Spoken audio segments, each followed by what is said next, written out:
व्यवस्था आम्ही ताकपिट्या विठोबाचं दर्शन घेतोय. काय ताकपिट्या विठोबाचं दर्शन घेतोय. बरं, ताकपिट्या विठोबा हाही स्वयंभू आहे, तोही नाही घडविला नाही बैसविला, पण देवाचं दुसरं रूप होण्याचं कारण काय? आता देव तर जुला होत नाही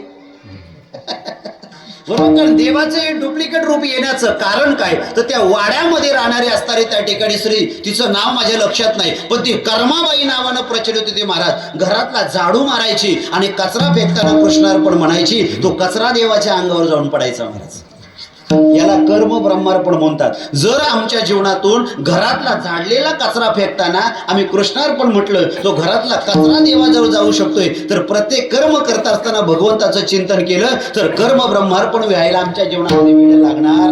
लोकांचा कुटाणा करताना आम्ही काम करू, पण देवाचं नाव घेऊन काम जमणार नाही. तुकोबराने सोपं सांगितलं, कामामध्ये काम काय म्हणा राम राम.